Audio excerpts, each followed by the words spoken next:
ಸರಪಳಿ ಮತದಾನ ಜಾಗೃತಿ ಸಲುವಾಗಿ ಇದರ ಅಂಗವಾಗಿ ಬೀರು ಹಿಡಿಯುವಂತಹ ಸ್ಪರ್ಧೆ, ಮಳೆ ಬೀಸುವ ಸ್ಪರ್ಧೆ, ಮರಳು ಶಿಲ್ಪ, ಯಕ್ಷಗಾನ, ಬೀದಿ ನಾಟಕ ಇವುಗಳನ್ನು ವ್ಯವಸ್ಥೆಗೊಳಿಸಲಾಗಿದೆ.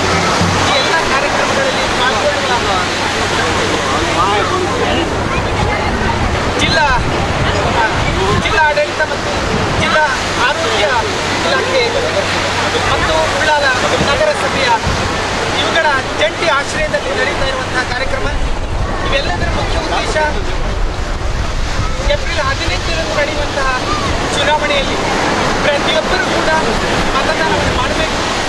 ನಾವು ಮತದಾನ ಮಾಡುವುದರ ಜೊತೆಯಲ್ಲಿ ತಮ್ಮ ಮನೆ, ತಮ್ಮ ಕುಟುಂಬದ, ತಮ್ಮ ಬಂಧು ಮಿತ್ರ ಎಲ್ಲರಿಗೂ ಕೂಡ ಪಾಲ್ಗೊಳ್ಳುವ ಹಾಗೆ ತಿಳಿಸಿ ಮತದಾನ ಆಗುವ ಹಾಗೆ ನೀವೆಲ್ಲ ಪಾಲ್ಗೊಳ್ಳುವ ಮೂಲಕ ಸುಮಾರು 4:15 ನಡೆಯುವಂತಹ ಮಾನವ ಸರಪಳಿ, ಈ ಸರಪಳಿಯನ್ನು ಯಶಸ್ವಿಗೊಳಿಸಿ ದಕ್ಷಿಣ ಕನ್ನಡ ಕರಾವಳಿಯಾದ್ಯಂತ ನಡೆಯುವಂತಹ ಮಾನವ ಸರಪಳಿಯ ಆ ದೃಶ್ಯ ಡ್ರೋನ್ ಕ್ಯಾಮರಾ ಮೂಲಕ ಸೆರೆ ಹಿಡಿಯಲ್ಪಡುತ್ತದೆ. ಅದನ್ನು ಗಮನಿಸಿ ಮತ್ತು ಯಶಸ್ವಿ ಮಾಡಿಕೊಡಬೇಕಾಗಿ ದಕ್ಷಿಣ ಕನ್ನಡ ಜಿಲ್ಲಾಡಳಿತ, ಜಿಲ್ಲಾ ಆರೋಗ್ಯ ಇಲಾಖೆ ಮತ್ತು ಉಳ್ಳಾಲ ನಗರಸಭೆಯ ಪರವಾಗಿ ನಾನು ವಿನಂತಿಸುತ್ತೇನೆ. ಈ ಕಾರ್ಯಕ್ರಮದಲ್ಲಿ ಪಾಲ್ಗೊಳ್ಳುವ ಸ್ಥಳೀಯ ನಾಗರಿಕ ಬಂಧುಗಳು ಬೇರೆ ಬೇರೆ ಸಂಘ ಸಂಸ್ಥೆಗಳ ನಾಯಕರ ನೇತೃತ್ವದಲ್ಲಿ ಹಾಗೆಯೇ ಸಹಾಯಕ ಕಮಿಷನರ್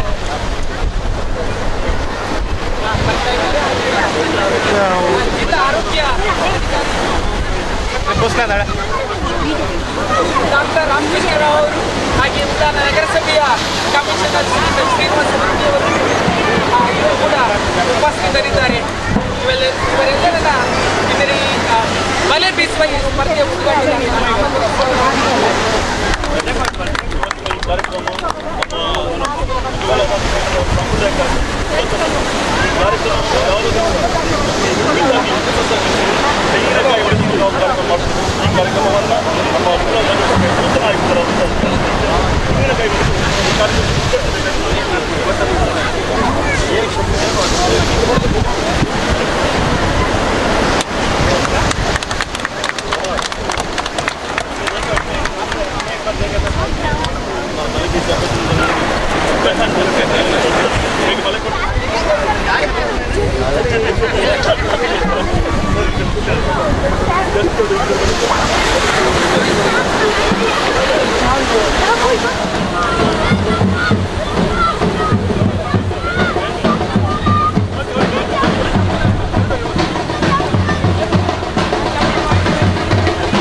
ಮಾಡ್ತೀಯ?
ಈಗಾಗಲೇ ದಕ್ಷಿಣ ಕನ್ನಡ ಜಿಲ್ಲಾ ಪಂಚಾಯತ್, ದಕ್ಷಿಣ ಕನ್ನಡ ಜಿಲ್ಲಾಡಳಿತ ಹಾಗೂ ಉಳ್ಳಾಳ ನಗರಸಭೆ ಇದರ ವತಿಯಿಂದ ನಡೆದಂತಹ ಮತದಾನ ಜಾಗೃತಿಯ ಬಗ್ಗೆ ತಮ್ಮಲ್ಲಿ ಅರಿವು ಮೂಡಿಸುವ ಕಾರ್ಯಕ್ರಮವನ್ನು ನಮ್ಮ ನಗರಸಭೆ ಬಹಳ ಅಚ್ಚುಕಟ್ಟಾಗಿ ನಿರ್ವಹಿಸಿದೆ. ಇದರಲ್ಲಿ ಒಂದು ಭಾಗವಾಗಿ ಇವತ್ತು ನಮ್ಮ ಮೀನುಗಾರರ ಸಂಪ್ರದಾಯ ಒಂದು ಕಸಬು ಬಲೆ ಬೀಸಿ ಮೀನು ಹಿಡಿಯುವ ಸ್ಪರ್ಧೆ ಬಹಳ ಯಶಸ್ಸಾಗಿ ನೆರವೇರಿದ್ದಕ್ಕೆ ಎಲ್ಲರನ್ನು ಸಹ ವಂದಿಸುತ್ತಾ ಅಭಿನಂದಿಸುತ್ತಾ ಇದರ ನಗದು ಪ್ರಶಸ್ತಿಯನ್ನು ನೀಡಲಿಕ್ಕೆ ನಾವೀಗ ಆಲ್ರೆಡಿ ಇಲ್ಲಿ ಸಿದ್ಧರಾಗಿದ್ದೇವೆ. ಈ ಪ್ರಶಸ್ತಿಯನ್ನು ನಮ್ಮ ನಗರಸಭೆಯ ಆಯುಕ್ತರಾದ ಶ್ರೀನಿವಾಸ ಮೂರ್ತಿಯವರು ಅದನ್ನು ಅವರಿಗೆ ನೀಡಬೇಕು. ದಯವಿಟ್ಟು ನಮ್ಮ ವೇದಿಕೆ ಬರಬೇಕು. 3 ಜನ ನಮ್ಮ ರೋಷನ್ ಬಂಗೇರ, ಅಶ್ವಿನ್ ಬಂಗೇರ, ಪ್ರಥಮ ಬಹುಮಾನ ಅಶ್ವಿನ್ ಬಂಗೇರ, ತೃತೀಯ ಅಶ್ವಿನಿ ಬಂಗೇರ. ಬನ್ನಿ ಬನ್ನಿ ಅಶ್ವಿನಿ ಬಂಗೇರ ಇವರು ತೃತೀಯ ಬಹುಮಾನ ಹಾಗೂ ನಗದು ಬಹುಮಾನ 1,000 ರೂಪಾಯಿಯನ್ನು ಪಡೆದಿರುತ್ತಾರೆ. ನಮ್ಮ ಹಬ್ಬಕ್ಕ ಯುವಕ ಮಂಡಲದ ಸಕ್ರಿಯ ಕಾರ್ಯಕರ್ತರು, ನಮ್ಮ ಈಗಾಗಲೇ ಬೀಚ್ ಫೆಸ್ಟಿವಲ್ ಅಲ್ಲಿ ಪ್ರಥಮ ಸ್ಥಾನವನ್ನು ಪಡೆದವರು. ದ್ವಿತೀಯ ಸ್ಥಾನವನ್ನು ನಮ್ಮ ಸುಕುಮಾರ ಕೋಟ್ಯಾನ್, ನಮ್ಮ ಚೆನ್ನ ಮರಕಾಲ ಇದರ ಒಂದು ಮೆರವಣಿಗೆಯಲ್ಲಿ ದಿಬ್ಬಣ್ಣಲ್ಲಿ ಯಶಸ್ವಿಯಾಗಿ ಸೈನಿಕನ ಪಾತ್ರವನ್ನು ಮಾಡಿದಂಥ ನಮ್ಮ ಸುಕುಮಾರ್ ಕೋಟ್ಯಾನ್ ಅವರು ದ್ವಿತೀಯ ಬಹುಮಾನ ಅಂದರೆ 2,000 ರೂಪಾಯಿಯನ್ನು ಪಡೆದಿರುತ್ತಾರೆ. ಹಾಗೆಯೇ ಇವತ್ತಿನ ಪ್ರಥಮ ಬಹುಮಾನವನ್ನು ನಮ್ಮ ರೋಷನ್ ಶಿವರ್ 3,000 ನಗದು ಬಹುಮಾನ, ಇದು ಎಲ್ಲ ಇಲಾಖಾ ವತಿಯಿಂದ ಒಟ್ಟು 6,000 ಬಹುಮಾನವನ್ನು ನೀಡಿರುತ್ತಾರೆ. ಪ್ರಥಮ ಬಹುಮಾನವನ್ನು 3,000 ರೂಪಾಯಿಯನ್ನು ನಮ್ಮ ರೋಷನ್ ಬಂಗೇರ ಇವರು ಪಡೆದಿರುತ್ತಾರೆ.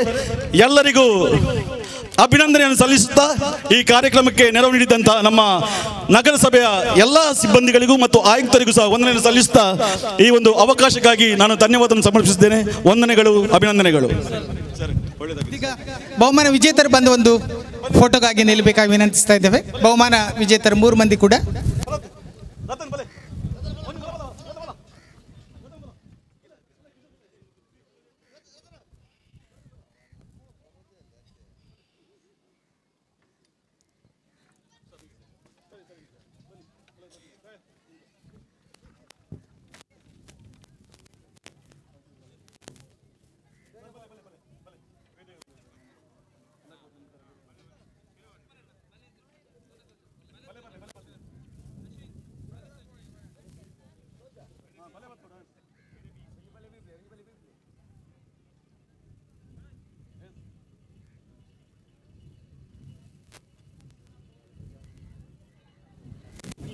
ಈಗಾಗಲೇ ನಮ್ಮ ದಕ್ಷಿಣ ಕನ್ನಡ ಜಿಲ್ಲಾ ಪಂಚಾಯತ್, ದಕ್ಷಿಣ ಕನ್ನಡ ಜಿಲ್ಲಾಡಳಿತ ಹಾಗೂ ಉಳ್ಳಾಳ ನಗರಸಭೆ ಸ್ಥಳೀಯ ಆಡಳಿತ ವತಿಯಿಂದ ದಿನಾಂಕ 18/4/2019 ಗುರುವಾರದಂದು ನಡೆಯಲಿರುವ ಮತದಾರರ ಬಗ್ಗೆ ಜಾಗೃತಿ ಕ್ರಮವನ್ನು ಇವತ್ತು ಹಮ್ಮಿಕೊಂಡಿದ್ದೇವೆ. ಇವತ್ತು 3 ಗಂಟೆಯಿಂದ ಆರೋಗ್ಯ ತಪಾಸಣೆ ಇರ್ಬೋದು, ಮರಳಿನ ಶಿಲ್ಪ ಇರ್ಬೋದು, ಹಾಗೆಯೇ ಒಂದು ಸಂಪ್ರದಾಯ ಒಂದು ಮೀನುಗಾರರಲ್ಲಿ ಸಹ ಜಾಗೃತಿಯನ್ನು ಮೂಡಿಸುವ ಉದ್ದೇಶದಿಂದ ಬಲೆ ಬೀಸಿ ಮೀನು ಹಿಡಿಯುವ ಸ್ಪರ್ಧೆಯನ್ನು ಇವತ್ತು ಈ ಇಲಾಖೆ ವತಿಯಿಂದ ನಡೆಸಿಕೊಟ್ಟಿದ್ದಾರೆ. ಭಾಳ ಒಂದು ಉತ್ತಮವಾದ ಕಾರ್ಯಕ್ರಮ. ನಾವು ದಿನಾಂಕ 18ರಂದು ಎಲ್ಲರೂ ಈ ಬಗ್ಗೆ ಜಾಗೃತರಾಗಿ ಎಷ್ಟೇ ರಜೆ ಇದ್ದರೂ ಸಹ ಖಂಡಿತ ಈ ಮತದಾನ ಒಂದು ಶೇಕಡಾವಾರು ಮತದಾನವನ್ನು ಹೆಚ್ಚಳಗೊಳಿಸುವ ಉದ್ದೇಶದಿಂದ ಇವತ್ತೊಂದು ಒಳ್ಳೆಯ ಕಾರ್ಯಕ್ರಮವನ್ನು ಜಾಗೃತಿಯನ್ನು ಮೂಡಿಸಿದ್ದಾರೆ. ತಾವೆಲ್ಲರೂ ಇದರಲ್ಲಿ ಹೆಚ್ಚಿನ ಸಂಖ್ಯೆಯಲ್ಲಿ ಭಾಗವಹಿಸಿ ದಿನಾಂಕ 18ರಂದು 18/4/2019 ಎಲ್ಲರೂ ಮತದಾನ ಕೇಂದ್ರಕ್ಕೆ ಹೋಗಿ ತಮಗೆ ನಿಮ್ಮ ಮತ ನಿಮ್ಮ ಆಯ್ಕೆ ಈ ರಾಷ್ಟ್ರವನ್ನು ಬಲಪಡಿಸುವ ಉದ್ದೇಶದಿಂದ, ಈ ರಾಷ್ಟ್ರವನ್ನು ಸುವ್ಯವಸ್ಥೆ ನೀಡುವ ಉದ್ದೇಶದಿಂದ, ಈ ರಾಷ್ಟ್ರವನ್ನು ರಕ್ಷಣೆ ಮಾಡುವ ಉದ್ದೇಶದಿಂದ ಇದೊಂದು ಪ್ರಜಾಪ್ರಭುತ್ವದ ಒಂದು ಹಬ್ಬ. ಈ ಹಬ್ಬವನ್ನು ನಾವು ಉತ್ಸವ ರೀತಿಯಲ್ಲಿ ನಡೆಸುವ ಉದ್ದೇಶದಿಂದ ತಾರೀಕು 18/4/2019 ಖಂಡಿತವಾಗಿ ನಾವೆಲ್ಲರೂ ಸಹ ಮತದಾನ ಕೇಂದ್ರಕ್ಕೆ ಹೋಗಿ ಮತದಾನವನ್ನು ನಾವು ಮಾಡಲೇಬೇಕು. ಈ ಬಗ್ಗೆ ನಮ್ಮ ಹಕ್ಕನ್ನು ನಾವು ಚಲಾಯಿಸಬೇಕು. ನಮ್ಮ ಸಂವಿಧಾನಬದ್ಧ ಹಕ್ಕು. ಈ ಹಕ್ಕನ್ನು ಎಲ್ಲರೂ ಪಾಲಿಸಿ, ಹಾಗೆ ಮೀನುಗಾರರಾದ ನಾವು ಕೂಡ ಈ ಸ್ಪರ್ಧೆಯಲ್ಲಿ ಭಾಗವಹಿಸಿದವರು ನಮ್ಮ ಮನೆಯಲ್ಲಿ ಎಲ್ಲರಿಗೂ ಸಹ ಹೇಳಿ ಈ ಒಂದು ಮತದಾನವನ್ನು ಶೇಕಡಾವಾರು ಹೆಚ್ಚಿಸಿ ಈ ರಾಷ್ಟ್ರ ರಕ್ಷಣೆಯಲ್ಲಿ ನಾವು ಭಾಗವಹಿಸಬೇಕಾಗಿ ನಮ್ಮಲ್ಲಿ ಎಲ್ಲರೂ ಸಹ ನಾವು ವಿನಂತಿ ಮಾಡಿಕೊಳ್ತೇವೆ. ನಾನು ಮನೋಜ್ ಸಾಲಿಯನ್ ಅಂತ ಹೇಳಿ ಉಳ್ಳಾಲ ಮಗುವೀರ ಸಂಘದ ಪ್ರಧಾನ ಕಾರ್ಯದರ್ಶಿ, ಮಾಜಿ ಪ್ರಧಾನ ಕಾರ್ಯದರ್ಶಿ ಆಗಿ.